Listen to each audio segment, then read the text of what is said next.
Welcome to Deeply Disturbing Things. The podcast. I am Macy. I'm Naomi. And we are two anxious counselors and one bulldog who are here to talk about deeply disturbing things. Yeah, Sarah is in Vegas watching the Super Bowl. Super Bowl, is it in Vegas? I don't think so. Oh, gosh, she's just in Vegas watching the Super Bowl. Okay, I mean, I guess that makes sense. If you're a NFL fan? Or I said a Vegas fan. Well, I don't think Vegas has an NFL team. Mm. It's the Chiefs and the Niners. I meant like Vegas, like as a gambling place. Oh, okay. I would assume. I guess some people go for the shows. Right? Well, when I go, I'm going to go for the lobster breakfast and the magic shows. Those two things. I remember going to, sorry, my whole life is puppy pictures now. I remember going to Circus in Reno, but I've never been to Vegas before. Yeah, I think Vegas is bigger. I heard that. The other one's called Little Reno, or Little, yeah. The biggest little city in the world. Yeah, that thing. Mm-hmm. Yeah. Right. So, is it soaring? Oh yeah, and it might get worse. It's even louder. I'm gonna just like give him a little shade for his eyes. So no shade. Dark. Let him nap. Yeah. All right. I'm excited because I get to hang out and listen to what you have to say. Yeah. It sounds great. I know I picked a bad one to bring a puppy for when he's napping. I'm happy right now. No, that's fine. I am going to talk today about imposter syndrome. Oh, that's very relevant. To right now, to you, to me? To this project that I'm working on. Yeah. Oh, what project are you working on? Am I allowed to know? It's just this webinar that I'm doing on like how to be a good supervisor of mental health clinicians. Nice. It's the second one I've done for CoLab.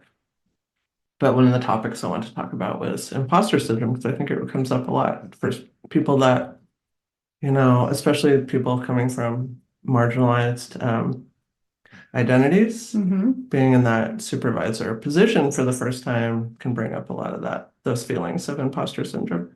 Right. Yes. And it's something that I heard all throughout my grad school and something as a faculty member where I've held workshops on imposter syndrome for students, and it's very I think most people have heard of it if you're in a helping profession, I think. So I found an article though that really shook my perspective on it. And so that's kind of why I wanted to share a bit about it. So it's going to be a little different take than I think what we normally. It was one of my alternative titles to my book, actually. I was considering having it be called Imposter. Ooh, that's a good name, just Imposter. Yeah. I like that. That's also would be a good band name. It would. It would be. I feel like I need more wine before. Can I have a chug? I'm gonna chug real quick. Well, yeah, that's one hand. Not something you need to ask. I know. I just no. Chug a lug. I actually don't know how to chug. I mean, maybe not know, but I feel like I physically can't. Oh, you never slammed beers in high school or middle school? No. I don't think I've ever been in a social setting where slamming beers is a thing. Oh. Just different folk. All right. So the article that I found, so this is actually from Harvard Business Review, is the one who put out this article, but it's by Ruchika Tulshian and Jody Ann Burry. So I want to give them some credit. And they wrote this in 2021, or give them all the credit for me stumbling on it. So imposter syndrome is considered doubting your abilities and feeling like you're a fraud at work. Like you shouldn't be doing this, or like you're not going to be as good as, everybody else. What have you seen for how imposter syndrome has kind of popped up? I mean, for me, it showed up like I don't deserve to be here. Right. Especially, if you have a history where you didn't take that traditional path of privilege where people tell you like, hey, this is your path. Like, yes, you deserve to be here, you deserve all this stuff when you're on a different path, and then you end up getting to that place anyway by your own long and winding road. I Right. think it's just natural that you're gonna, compare yourself to others and Right. feel like you might not deserve a seat at the table, even though you actually do. Right. And it's very much this kind of put on the person as like an introspective, like, it's self-doubt, but that doesn't mean you're not capable, that sort of thing. So the concept itself was developed in the 1970s, which I had no idea actually where it came from at all. It excluded, so I want to just highlight it excludes the effects of systemic racism, classism, xenophobia, and other biases. Um, and it took a fairly universal concept of what discomfort, second guessing, and mild anxiety in the workplace. And like for how they described it, it was none of those other factors were looked at. And then it was second guessing and mild anxiety, like at work. And then according to these authors, they feel like it then that they over pathologized it and applied it to women. So I'm going to talk a bit about why, in this viewpoint, and I'm kind of on board with this now, why we should stop telling our folk and especially women that they have imposter syndrome. Well, I wouldn't tell people. I think it's something that people experience themselves. And it can be helpful, I think, to have a name, name it, tame it. But maybe we name it something better than what it. I'm fine with that, but I think with. the phenomena is real. And I'm going to question some of it because I feel like how it's viewed for me, like after, and I'll go into their stuff here, but for me, it is a lot of systemic barriers and the roles that we're put in Oh, often. 100%. I'm not Right. saying it's just something somebody's imagining. No, not at all. But it's like how about we look at changing the systems and help our professional women in fields like this feel confident? How can systems help that? How can they build praise and acknowledgement of the work that's done in a very ambiguous job where it's sometimes hard to, like, a client doing well, we don't get like full credit for that. Like that's that person's stuff, right? And if they do bad, like they, I don't know, don't meet their goals, that could impact someone's performance at work. If they stop showing in there, they no show. So their direct performance is tied to the outcomes in a field where outcomes aren't, like as mental health counselors, aside from job wise. If that's that person's agency and choice, then there isn't really a right or wrong. Mhm. It just is. Yeah. Self-determination. Right. It's real, yo. But employment like throws a wrench in that, I think, in that ideology, I guess. So, all right. Do you hear him now? No, I can hear him. He just coos out his nose. I mean, it's cute now. Will it be cute when he's We'll like see. full grown? We'll see. Does he fart too? As I heard bulldogs are gassy. He does, but it usually means he's gonna poop soon. Yeah. So so their kind of overall thing is to overcome imposter syndrome. It's not about fixing the individuals, but to create an environment that fosters a number of different leadership styles. So this kind of ties in with your supervision thing, where diversity of racial, ethnic, and gender identities is viewed as just as professional as whatever the current model is. So the example that they give was a woman who was charged at her corporate event management company to plan a high-profile security intensive event. She worked around the clock throughout weekends. Barack Obama was the keynote speaker. So very That's big a lot deal. of pressure. Right. I don't think I would even be able to speak in front of Barack Obama. I think I would just take a sick day. I'd just be like, I'm sorry. Can't be there. I got in over my head. This is a terrible mistake.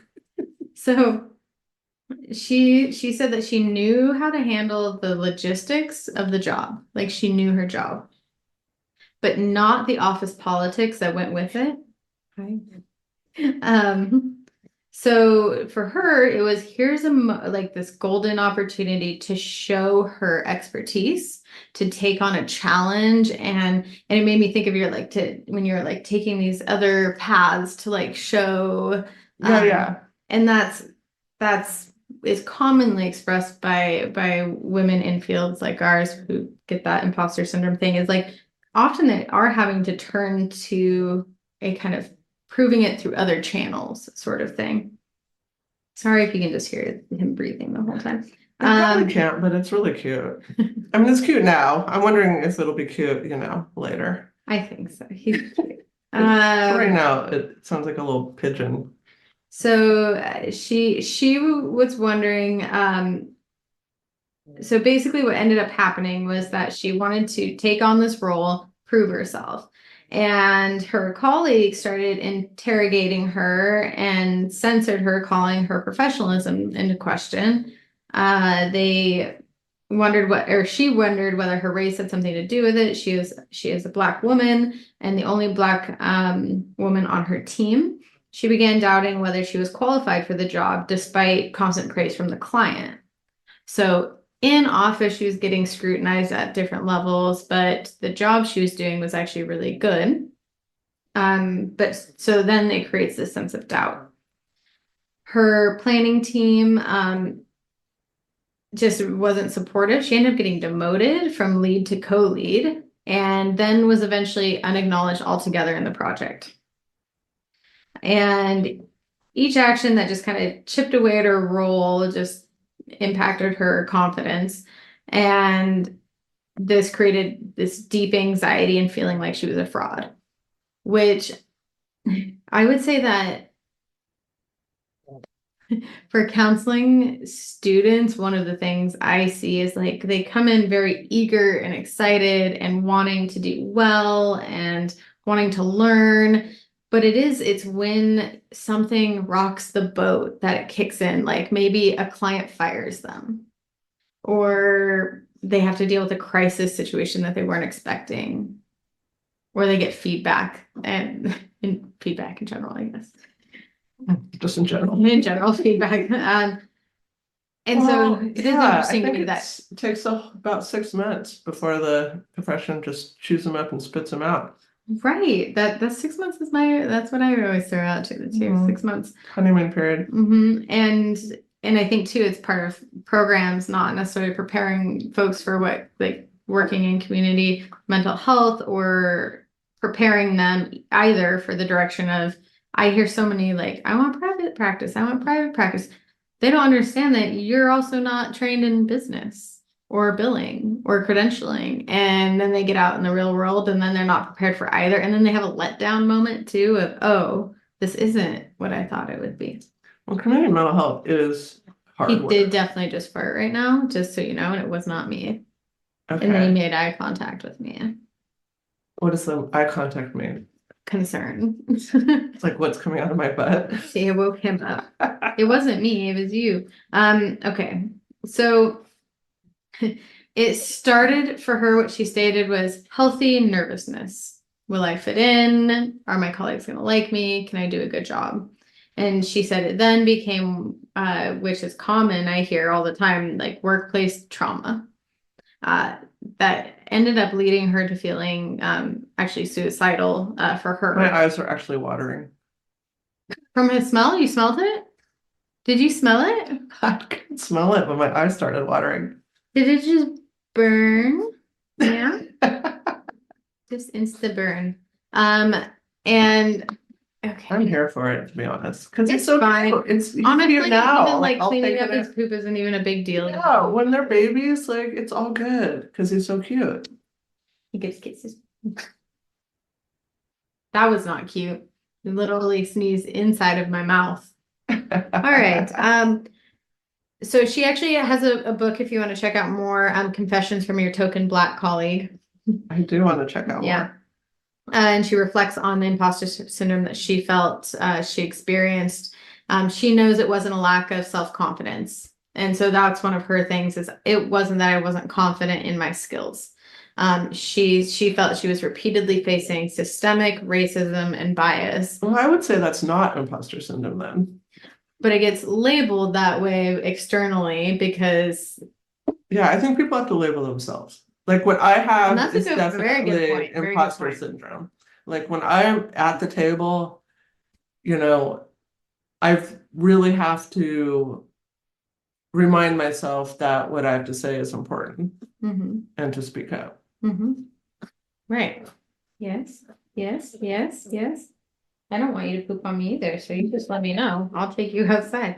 Oh, all the yawns. Okay, so imposter syndrome is How do you loosely. like get anything done? Because I I just don't. stare at his cute face. I'm between that and cleaning up poop and trying to have not be play bitten all the time. Oh, he's nippy. He's getting better, but yeah, it's whatever stage he's in. So loosely defined. See this, I get nothing done is the answer. Loosely defined as doubting your abilities, feeling like fraud, but it is reported to disproportionately affect high achieving people who find it difficult to accept their accomplishments. Many question whether they're deserving of those accolades. Psychologists Pauline Rose Clance and Susan Imes developed the concept, originally termed imposter phenomenon, in 1978. So it focused on high achieving women. They posited that despite outstanding academic and professional accomplishments, women who experience imposter phenomenon persist in believing that they are really not bright and have fooled others to think otherwise, which I've heard that too of like I got here by accident or like I must have tricked people. And I think I felt that quite a bit of like, gosh, there must be something that made this happen, but it couldn't be me. I know he's distracting. I know. He's cute. I really Hollywood want to give him that headless doll. Hollywood superstar Or doll's head, I mean. Charlize Theron, Viola Davis. Did I say her name right? Charlize Theron. Oh, Yeah. okay. Business leaders Michelle Obama, Supreme Court Justice Sonia Sotomayor. Can I just say, Yes. I heard a rumor Oh, that Michelle Obama's going to run for president, really? and I'm here for it. This is porcelain. You're giving my dog a porcelain baby head. Are you kidding me? It's not rubber That he wanted the to hair. shatter into his mouth. He's really interested in it. He's really upset by this letdown that just happened. Yeah, I agree. That was not cool. But wouldn't that be awesome? Michelle Obama running for president. That would be cool. Where'd you hear this rumor? I Let's get your I heard this rumor on a drag queen podcast that I listened to. Do you want to plug it in case people are interested? Race Chasers with Alaska Thunderfoot 5000. Willow Bella. It's real good. Real good. So a Google search yields more than 5 million results and shows solutions ranging from attending conferences to reading books to reciting one's accomplishments in front of a mirror. What's less explored. Have you ever done that? No. I don't do any of those corny self-help. No, the only thing I have is a sticker or not a sticker, a sticky note on my computer from a master's program that says just do it anyways. Because I always like, well, I could do it, just do it anyways. That's it. I mean, if that corny self-help stuff works for other people, that's great. I've It's just heard never like been something I've been into. I've heard it for some people where it was helpful to like have it in their face because they wouldn't. It just reminds me of Stuart Smalley's sketches on SNL. Oh, yeah, do that. Darn it, you're good enough. Yeah. So sorry, Snuff. Okay, so what's less explored is why, and this is kind of more of, I would say, like the gap, not saying that doesn't exist, but exploring more about how the workplace systems play like the role that they play in exacerbating these feelings in women, specifically per these studies. I think it obviously can come up for men too, and I'm just using the women statement that's termed here, but for just I'm going to use it as broadly as we can. We think there's room to question imposter syndrome as the reasons women may be inclined to distrust their success. So, systemic racism, classism, xenophobia, and other biases were categorically absent when this imposter syndrome was developed. Many groups excluded from the study in the actual research aspect of it included minority women, people of various income levels, genders, and professional backgrounds. So it was a lot of white middle class women in the study. And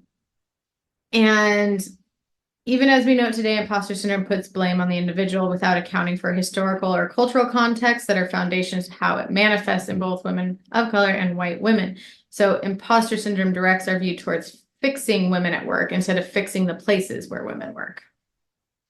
Thoughts? Yeah, I mean, I'm Do you want to sit in your basket? pretty happy that where I work, like there's a lot of women in power. Yes, yes.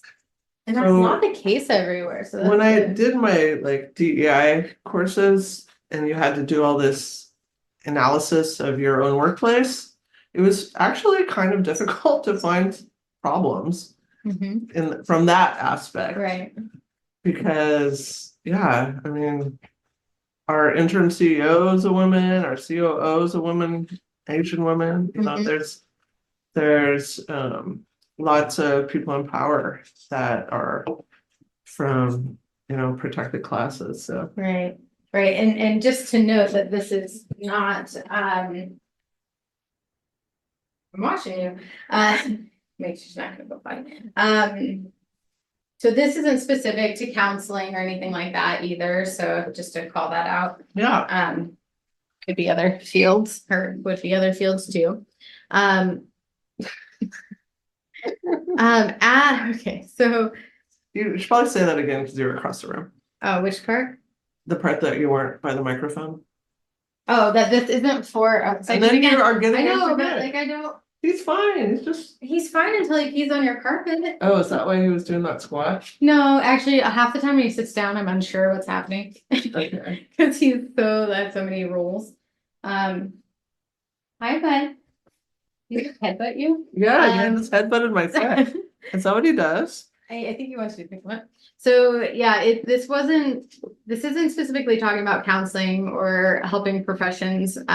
It's actually a wide variety. Oh, I'm sure. Yeah, Talking about. I'm sure it generalizes. Right. So, but I personally really like that idea because I've heard a lot of people talk about that workplace trauma aspect.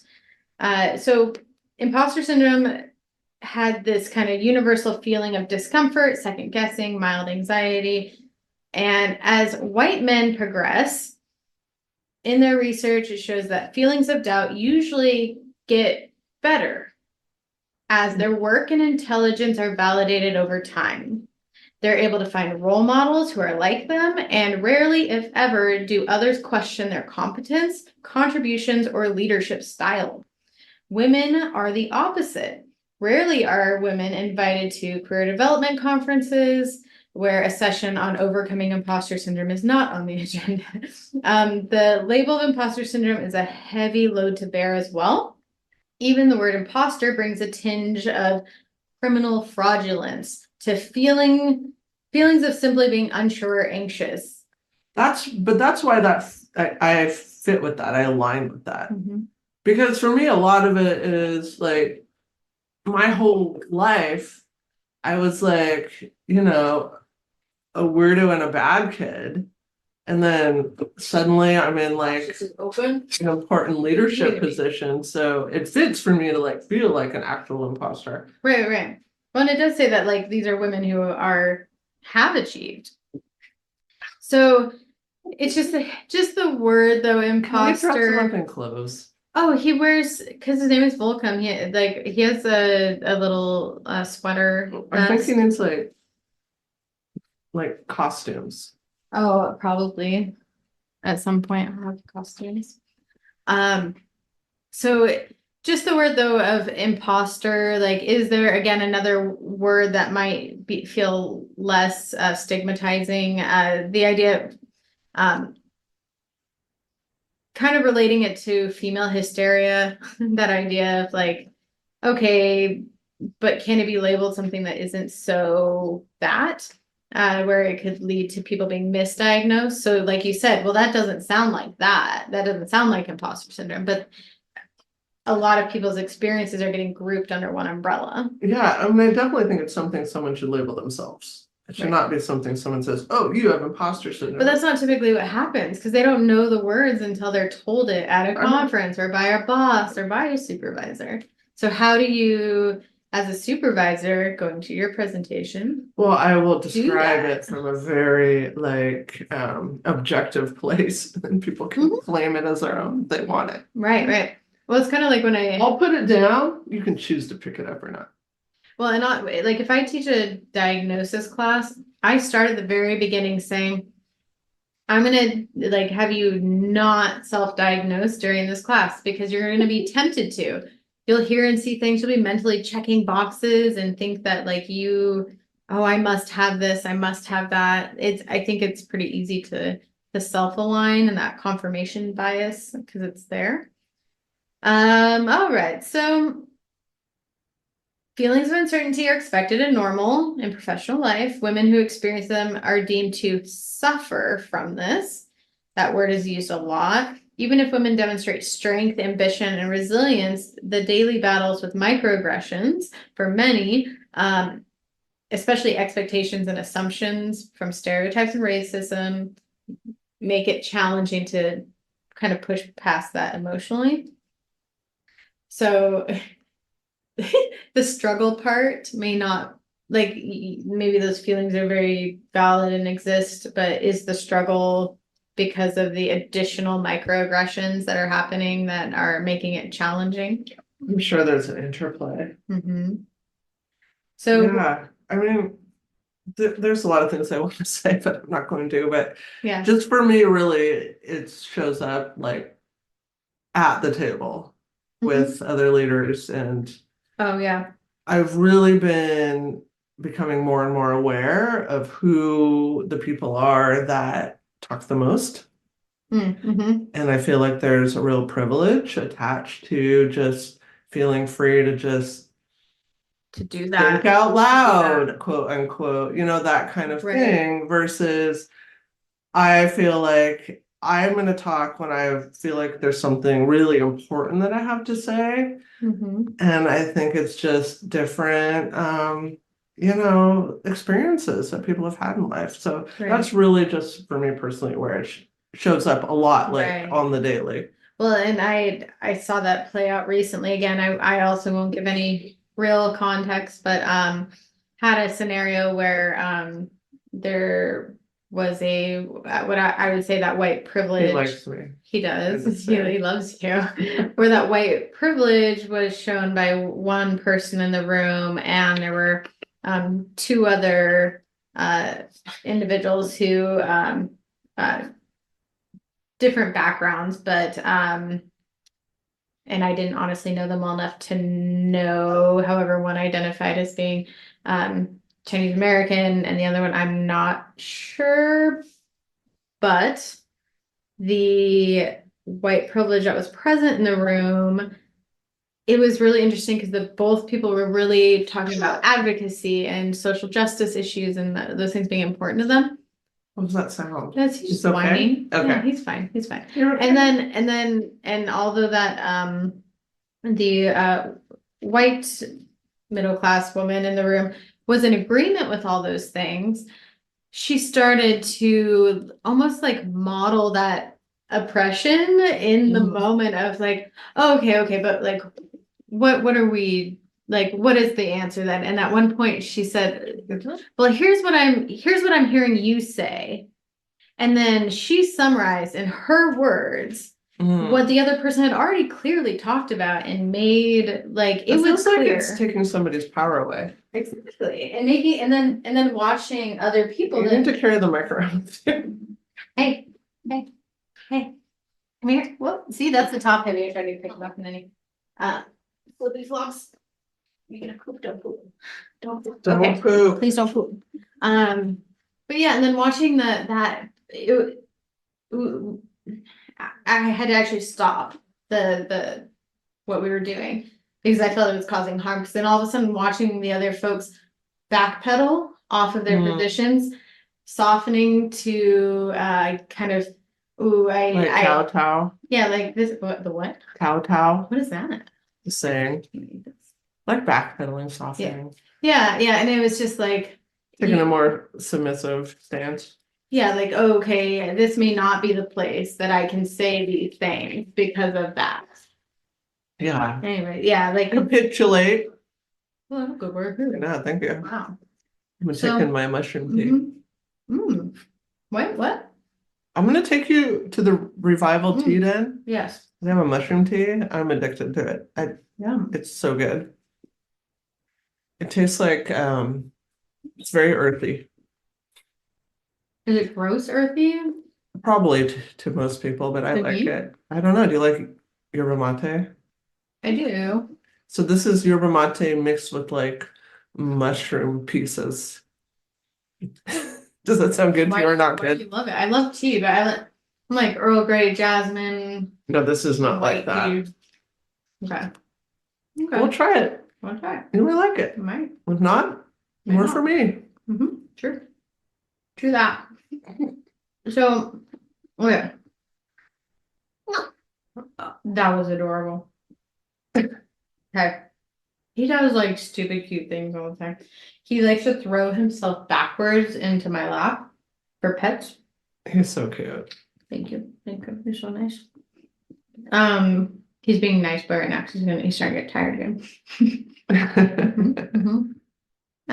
Okay.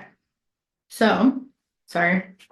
I got lost in puppies. All right. So with women, it can be very challenging to find even just role models in the workplace that who look like me, who have my background and my cultural worldview. That can be very rare, especially the higher up in leadership that you go. So like it's really good to hear like in your workplace that there are a lot of women and diversity. Yeah. I mean, I really had a hard time like criticizing in my classes where you really were supposed to like tear your place apart. Right. It's I mean, there's definitely stuff that happens, but the leadership chain, I mean, my boss is a woman, her boss is a woman, her boss is a woman. And I think since we have changed kind of our hiring model to go more on experience and less on degrees, right, it's really broken down some of the systemic barriers to getting college education. And we're seeing so much more diversity, and it's amazing. And that's really the way it should be. So, and this isn't because, so that self-doubt in this study, women of color reported self-doubt, and it wasn't because of some internal deficiency or like their position in work. It's being told for the study that, quote, we don't belong in white and male dominated workplaces. Half the other women of color in this survey by Working Mother Media is who put this together, plan to leave their jobs in the next 2 years, citing feeling marginalized, disillusioned, and having that self-doubt again as far as being able to achieve. So who is deemed professional? What does professional mean? I mean, I think you show up at work on time, you're not wearing pajamas with holes in them. Yeah, that's fair. That's fair. That's fair. What about like, were you ever? Which is actually a lot to ask, unfortunately. Yeah, were you taught though about like professional attire? No, I was not taught about professionalism at all. It's something I had to figure out. Basically by like what people are doing wrong. Then I'm like, oh, okay, well, that's bad. Right. Like, don't do that. And I think that's a lot of people crack front or back. Right, right. A lot of people learn what not to do, Yeah. by somehow offending whatever the Or you norms see are. somebody else, messing up and you're like, Right, okay, right, lesson learned, don't do that. right, right, right. So, uh, one of the women who identified as a Latina woman, she said that she would start to get quiet in meetings. Um, and she was getting vague feedback from leadership. Another individual who who is a trans woman always spoke up. Who reported that she always spoke up, said she stopped doing so because her manager would make gender insensitive remarks, and it led to it not feeling like a safe workplace environment to continue to share. I don't know, like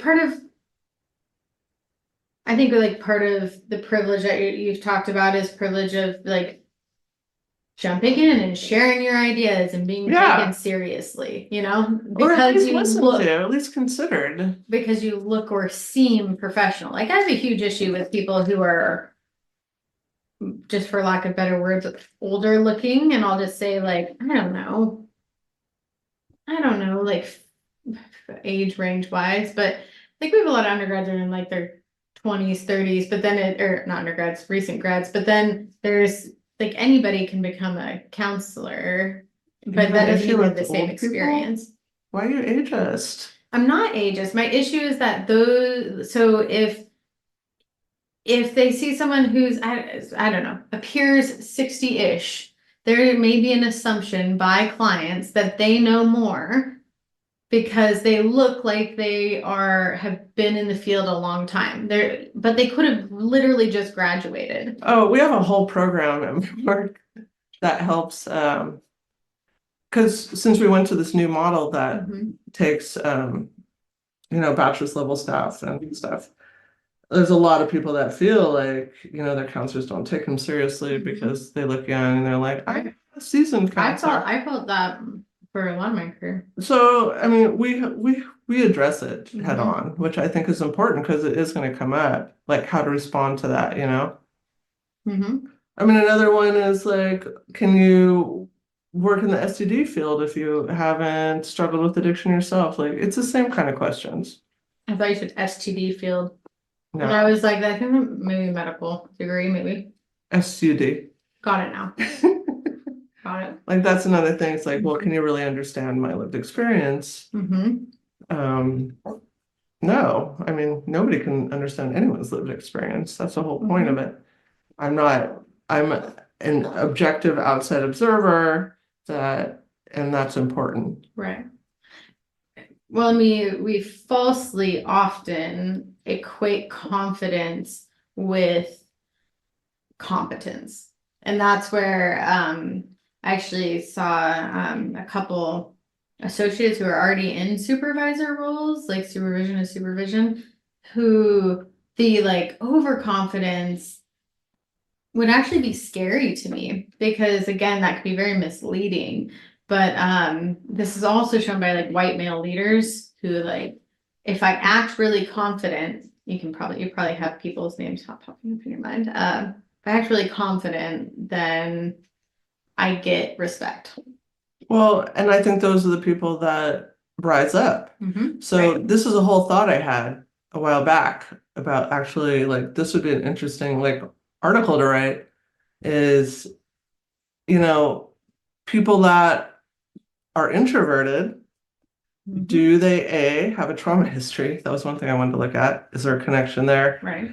And then how many people in leadership are extroverted versus introverted? Because I feel like in my leadership team, I am probably the only introverted person. Mm, But I think there's a whole connection between being introverted and being, like I said, like the bad kid, the weirdo, the outsider. And agreed. now here I am at this table where everybody seems very comfortable with sharing their mind and speaking out and like speaking out for a long time. Whereas I feel like I'm more judicious with my words because I think there's historically for me been more consequences to saying the wrong thing or doing the wrong thing Right, right. because of a trauma history, Mhm. et cetera, et cetera. So this is those pieces, those three pieces, I really have been interested in kind of connecting the dots. And so Right. future articles stay posted. I may write something up.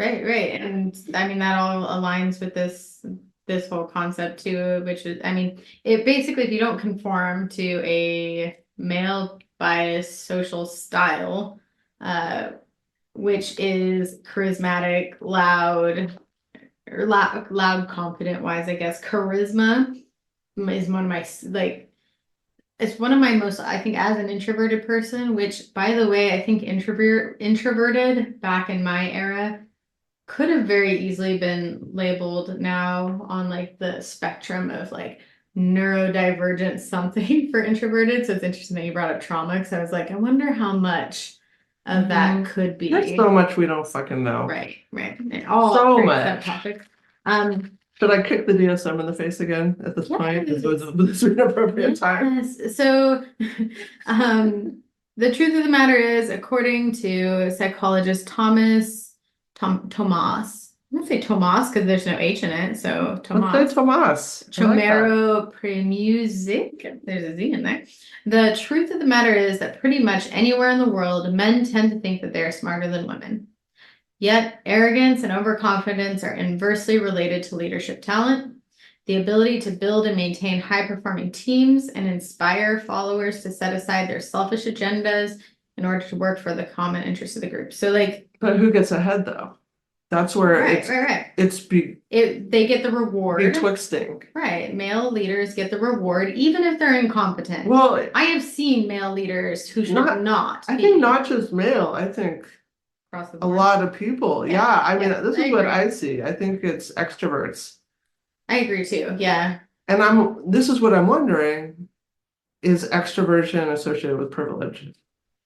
Like, is it more than just that 16 personality bullshit? And maybe Like, because, is there more to it? and maybe because it does align in that it appears and presents in that male stereotyped way of what charisma and like if you sit and over talk, it must mean you're confident and you know what you're talking about, and I'll just be back here.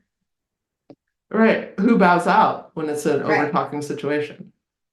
The people who probably know what they're talking about. Yeah, unfortunately. Right. Yeah. Right. I mean, that's my whole thing. Just because somebody's quiet doesn't mean they don't have something important to say. Right. And so I think that we need to raise up voices. All voices need to have an equal chance of being heard. And it might not be in that typical situation verbally at the table. So there's something that I've been employing at my work that it's been going over really well.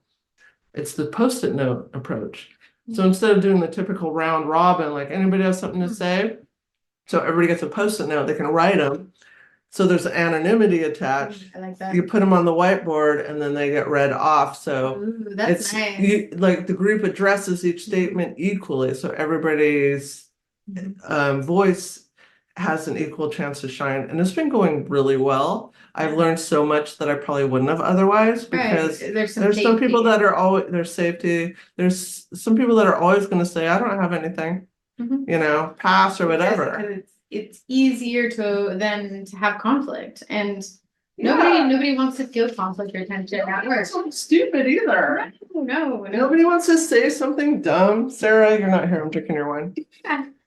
Right. So the systems that reward confidence in male leaders, even if they're incompetent, punish white women for lacking confidence and women of color for showing too much of it. So I wanted to just highlight that too, because if you act overconfident, then that can be lots of harmful stereotypes come out. Right. And all of that's deemed unacceptable by the male leadership norms that exist. So like these alternative styles need to be explored for how to help support people. So we need to fix our bias, not easier said than done. Right. And everyone has it. Oh yeah, we all have bias. Right. I just had an argument with someone about like I don't have white privilege because I am supportive, and I'm looking here and like later, and it's like that doesn't it's and actually white privilege comes from a concept of um actual like objective things, like there are systemic things that you being white has given you. It's not about you feeling that way and now you're a jerk, but maybe you are sometimes. Well, that goes, I mean, read White Fragility. It was a Oh, good book. that is, yeah. Speaks to a lot of that stuff. So these toxic cultures that value individualism, which again is another like Western workplace thing versus maybe like more team-based dynamics. Uh, we need to, according to them, move away from fixing women's imposter syndrome and instead look at inclusive workspaces, um, kind of as a multivitamin to help women thrive in the workplace, acknowledging that those feelings do come up, that many have been marginalized and discriminated against, and there has to be a cultural shift and acknowledgement and ownership. So one thing, and I'm going to kind of pause on this for the topic now, but I'm really glad we shared about those ideas. Have you seen it at the end of emails from universities where it has the like, our happens a lot in Washington, like our university is on Oh, land acknowledgement? yeah, land acknowledgements, Yeah. thank you. And like I'd seen those and I was like, oh, okay, like that's a Do you kind fairly of think it's stupid? well, I again I just kind of stumbled on an article that was like It's yeah, empty it was talk. a yeah, but It's an empty talk. right. So when I Yeah. was in November at the US Professional Association for Transgender Health Conference, that's a mouthful. Yeah. So there was one of the keynote speakers was a Native individual and really spent some time talking about these land acknowledgements, which I love. Like, yeah, I have my own opinion, but it really doesn't matter. Like, this is the opinion that matters. Right. And this person said, yeah, like that's empty words. That's trying to make yourself feel better. So what needs to be attached to that is, okay, and now what do you do about it? Right. So it can have like, yeah, we're Such a on good this traditional example, I know. land, and if you want to do something about it, here's what you can do. And I found one because I was like, okay, like interesting article, makes sense. And again, it is like a trying to relieve your own guilt by saying, hey, we acknowledge it, but that's not about It's your empty. guilt. It's like that's not the Right. point. So here's one that I found. Okay. Okay, so I'm gonna specifically do one for universities just because oftentimes they're kind of viewed as that like I don't know, that's where you have a lot of social advocacy that can happen. Mhm. Like, Yeah. okay, so this one is a land acknowledgement provides an opportunity for a college or university in this context to foreground the marginalized history and of the institution and the region, raise awareness about ongoing colonialism and land-based injustices, raise awareness about lack of representation of Indigenous peoples, and formalize an action plan to support people in the future. But So, most of them don't have the action plan. correct. Most of them are just like, we want to acknowledge that we are sitting here on the traditional lands, and they name the local Mhm. tribes, and that's it. Right. And they have that little like 2 or 3 sentence if that Like, thing. what do in their you, what, and now what? Like, how can Right. we help repair the situation? What can we do? So this is actually a template from California, and they have a land acknowledgement toolkit that urges institutions to one, take responsibility, formally acknowledging the traditional stewards of the land and why the acknowledgement matters in the first place. And then reciprocity, how to build a process for acting in solidarity with Native Americans, and then respect, understanding the history, again, and relationships building. One of the things that many of these things missed, that plan part, was a statement that I can't find it in this one, but that we acknowledge that we have taken these lands and that we are monetarily gaining from these systemic oppression of, whoever it would be. And how can we give back? How can we give Right. back to tribes Right. None of to them. help tribes, begin to heal and gain whatever it is they need, title to traditional lands or whatever it is. And this is really relevant for us in our area because Right. we've done many podcasts about the fucked up history, in our region between the settlers and the tribes that were here. A lot, yeah. So one is also make sure that you're naming living people and current projects from Indigenous communities. So sometimes it's like a historical statement almost, and it sounds like not relevant anymore. And it's just like, hey, we acknowledge this historical thing, but it is very present and there is current oppression just by the fact that you are benefiting from something that the current systemic oppression is not allowing them to benefit from. I think you have to create this statement in partnership with the local tribes. Like you can't just make this on your own and slap it on. I think that's like continuing the same fucking problem. Like reach out to your local tribes, figure out who the leadership is there and see how they feel about it. Like, maybe they're like, this is stupid, don't even do it. Talk about me without me. Remember that? Nothing about me without me. Right. Yeah. It's so pompous. I mean, it's that same thing, right? So like even this, like this one I just looked up has like the basic things that we've already talked about. And it's, Montana State University with no references outside of their program coordinator, their senior diversity and inclusion officer. But like where is your coordination with the actual people that you say that you care about? Exactly. It was so enlightening to hear from that speaker, and just saying outright how like stupid these are unless they have real teeth to them. Right. Like it's something that I think people are doing to make themselves feel better. Yes. Versus actually impacting the people that you pretend to care about. Like that's a big difference. And it's really just kind of frustrating for me. I can only imagine how it would feel for someone who, like, what if you're a student who is part of that community and go to that university, and this applies to and you have to hear that bullshit all the time. And they do the like before every like presentation or whatever. And I was gonna say, now they're everywhere, like events and they give these kind of empty statements. You know what would be better? Lots? Yeah, a lot. But let's have a tribal representative do the statement.